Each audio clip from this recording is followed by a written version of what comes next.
안녕하십니까, 박사입니다.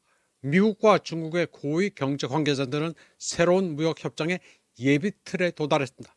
한국 경제에서 열리는 APEC 정상회담에서 도널드 트럼프 미국 대통령과 시진핑 중국 국가주석이 최종 타결할 것으로 예상되는 예비 협정입니다.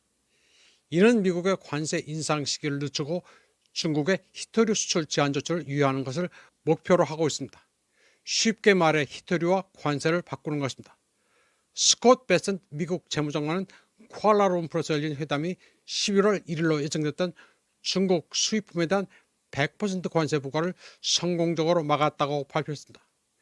그는 또한 중국도 히토류 광물 허가 제도를 1년 연기할 계획이라고 밝혔습니다. 아세안 정상회의와 함께 진행된 이번 논의는 베센트 장관, 제이미슨 그리어 미국 무역대표부 대표, 그리고 헐리펑 부총리와 리청강 수석 대표를 포함한 중국 관계자들 간의 5번째 협상이었습니다. 베센트 장관은 에이펙 미중 회담이 판타스틱할 것이라면서 낙관적인 입장을 표명했습니다. 반면 중국 대표단은 신중한 태도를 유지하면서 예비 합의를 했다는 사실만 확인했습니다. 예비 협상이니 아직 합의가 마무리된 것은 아닙니다. 예비 합의는 11월 10일 만료되는 현행 관세 휴전을 연장하고 미국산 대두에 대한 중국의 구매를 재개하는 것을 목표로 합니다. 사실 중국은 지금 압도적으로 미국을 이기고 있습니다. 관세를 100%를 하든 500%로 하든 죽어나가는 것은 미국민이 니들 알아서 하라는 스탠스입니다. 그러니 관세와 히토류를 교환한다는 것은 나중에 디테일을 다 봐야 알 수 있습니다. 중국은 트럼프가 히토류와 관세를 바꾸자는 제안을 할 것으로 예상했던 것 같습니다. 바이두를 보면 트럼프의 철저한 관세 휴전 카드가 중국의 전략적 양보를 가져올 수 있을까란 문장이 눈에 띕니다. 관세 휴전을 대가로 히토류 양보를 이끌어내자는 아이디어는 이미 IMF 연차총회에서 베센트 장관이 제안한 바 있습니다. 그런데 현대산업의 비타민이라는 히토류 시장의 90%를 장악한 중국이 쉽게 양보하리라고 믿기는 힘듭니다. 히토류 양보를 대가로 관세 휴전을 하자는 미국의 제안은 본질적으로 전략적 불균형의 징후입니다. 이와 관련해 서로 이견도 있었습니다. 베센트 장관은 히토류를 구실로 관세 휴전을 연장하는 게 가능하다고 공개적으로 밝혔습니다. 반면 그리어 미국 무역대표부 대표는 중국의 히토류 수출 통제 계획에 대해 회의적인 입장을 표명했습니다. 그는 범위와 규모 면에서 상상할 수 없으며 실행이 사실상 불가능하다고 비판했습니다. 중국은 자원 관리와 글로벌 경쟁을 포괄하는 히토류 전략을 수립했습니다. 2025년 초 중국은 히토류 관련 일련의 주요 정책을 발표했습니다.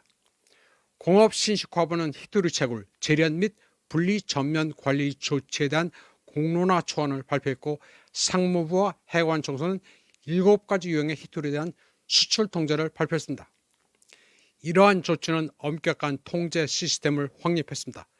중국은 별건 심사 수출 허가 제도를 혁신적으로 시행해 수출업체에 최종 사용자 정보 제공을 요구했습니다. 제3자를 통한 재수출을 허용하는 미국의 허점을 효과적으로 차단했습니다.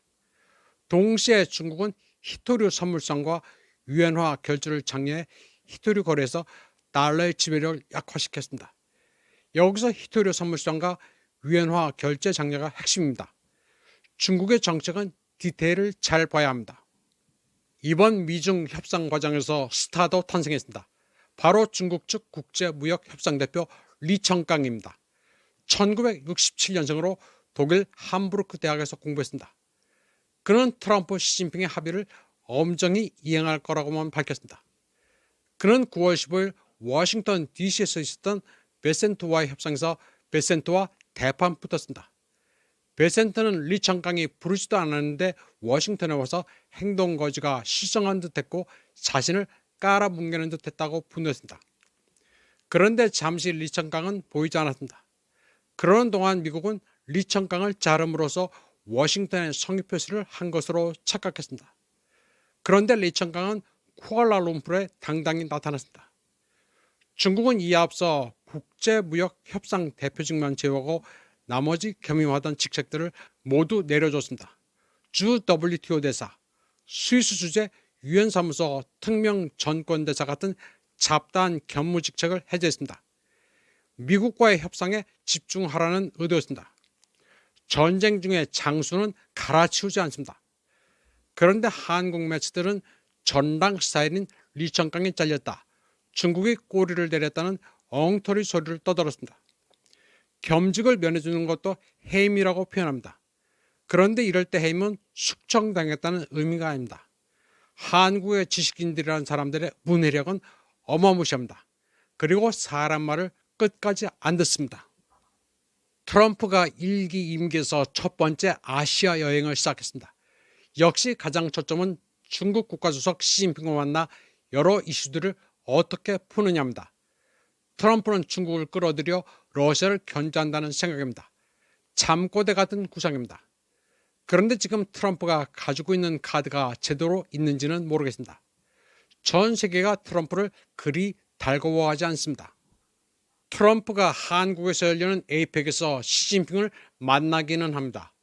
트럼프가 말레이시아 아세안 정상회담으로 떠나는 동시에 미국 무역대표부는 중국이 301조를 제대로 이행하고 있는지를 따져보겠다고 밝혔습니다. 301조는 2020년 미중 양국이 서명한 제1단계 무역협의입니다. 미 무역대표부는 중국이 협의에 따라 비관세 장벽을 없애고 시장 진입을 용이하게 해서 약속한 만큼 미국 상품을 구매했는지를 따져본다고 했습니다.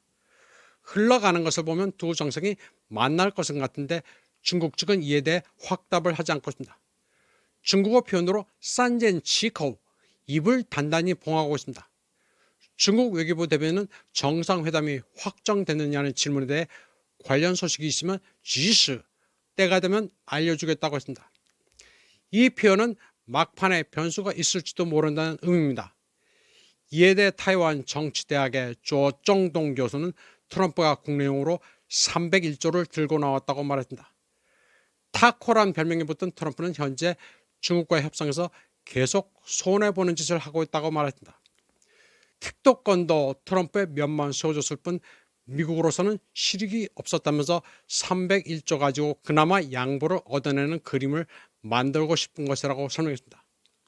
트럼프는 관세전을 가지고도 국내에서 소송이 걸린 상태라 공정무역을 주장하는 일반론적인 301조를 들고 나와 체면 치레를 하려 한다는 것입니다.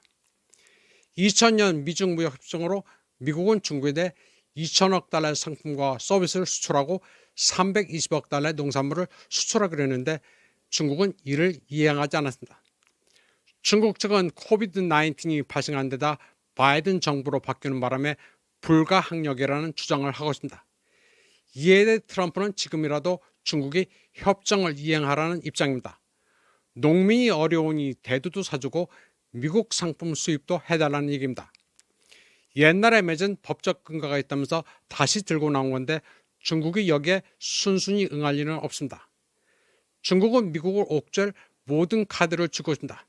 히토리와 대두, 반도체 칩, 의약품, 에너지 등에서 미국을 압도하고 있습니다. 트럼프는 협상이 제대로 안 되면 다시 301조를 발동한다는 계산인데 그게 될지는 모르겠습니다. 일단 트럼프와 시진핑의 회담은 10월 30일에 잡혀는 있습니다. 그런데 그 다음 날인 31일은 할로윈데이입니다. 할로윈데이의 구호는 트릭 앤 트릿입니다. 사탕 하나 주면 안 잡아먹지입니다. 그러니 트럼프는 시진핑에게 자신의 면을 세워줄 만한 사탕 하나는 던져줘야 한다는 스탠스입니다. 이에 대해 전 미 공화당 아태 지역 담당관을 지냈던 로스는 트럼프와 시진핑이 만나 악수를 하고 만나기야 하겠지만 양측이 서로 충분한 준비를 할지는 모르겠다고 말했습니다. 보통 2~3시간 동안 정상회의를 열면 의제도 굉장히 많아 준비가 여간 복잡한 게 아니라는 것입니다. 말레이시아 아세안에서 베센토와 허리펑이 전초전을 치른 만큼 그 결과에도 미중 정상회담이 달려있다고 설명했습니다. 트럼프는 무역 의제 외에도 타이완 문제도 다루고 싶어합니다. 사실 트럼프 행정부는 라이칭대 타이완 민진당 정권을 반쯤 포기한 듯한 뉘앙스를 풍기고 있습니다. 시사주간지 타임은 워싱턴의 싱크탱크 디펜스 프라이어리티스의 아시아 담당 라일 골드스타인의 충격적인 분석 기사를 실었습니다. 라일 골드스타인은 이 글에서 라이칭더는 reckless 리더이며 타이완은 가장 위험한 전쟁 폭발 가능성이 있는 지역이라고 평했습니다. 라이칭더의 민주당은 중국에 대해 극단적인 타이완 독립을 들고 나오는 막무가내 스탠스라고 말했습니다. 그리고 이는 전임 차잉원보다도 더 나아간 입장이라는 것입니다. 랜드 연구소 역시 미국은 점진적 통일을 추진하려는 중국에 대응해야 한다고 말했습니다. 그리고 중국을 대하는 데 있어서 타이완 문제를 극도로 조심해야 한다고 충고했습니다. 랜드 연구소는 타이완이 결국 중국에 넘어가는 시나리오를 상정하는 것으로 비춰졌습니다.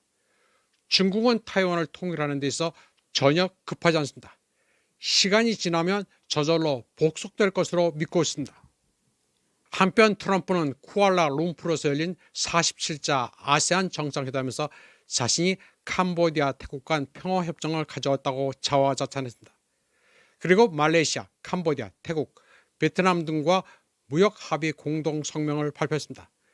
미국은 말레이시아, 캄보디아, 태국에 대한 상호 관세율을 19%, 베트남에 대해서는 20%를 유지하기로 했습니다. 미국과 동남아 국가들은 자동차 안전, 배기가스 기준, 의약품 허가 등 비관세 장벽도 서로 낮추기로 했습니다. 중국의 301조를 꺼내든 것처럼 공정무역을 하자는 투입니다. 301조는 아주 그럴듯한 카드였습니다. 그런데 지금껏 왜 관세 가지고 그리 전 세계를 시끄럽게 했는지 좀 의아합니다. 트럼프가 전향적으로 나오니 일단 환영은 하는 분위기입니다. 사실 동남아에서는 필리핀만 친미입니다. 아세안이 비동맹을 주창하는 만큼 미국과 중국 사이에서 균형을 잡아야 한다는 정신은 있지만 미국보다는 중국 친화적인 게 사실입니다. 미국은 인심을 너무 잃었습니다. 그나마 아세안에서 트럼프는 체면을 지켰습니다. 지금 미중 대결의 본판인 한국 에이펙이 남아있습니다. 에이펙에서는 단연 시진핑이 가장 존재감을 드러냅니다. 다들 시진핑과의 회동에 정신이 팔려 있습니다. 일본의 다카이치 사나이 총리도 에이펙에 앞서 중국은 이웃의 중요한 나라라고 말했습니다. 그러나 중일 정상회의가 예정됐느냐는 질문에 대해 중국 외교부는 나중에 때가 되면 알려주겠다고 말했습니다. 미중 정상회담과 똑같은 스탠스입니다. 트럼프 시진핑의 정상회담도 경주가 아닌 부산으로 예정된 것도 좀 의아합니다. 김정은과 트럼프가 만날 가능성이 얼마나 있는지도 의문스럽습니다. 트럼프와 관련된 일정들은 다 그때 가봐야 합니다. 이번 방송은 여기까지 하겠습니다. 시청해주신 여러분 감사합니다.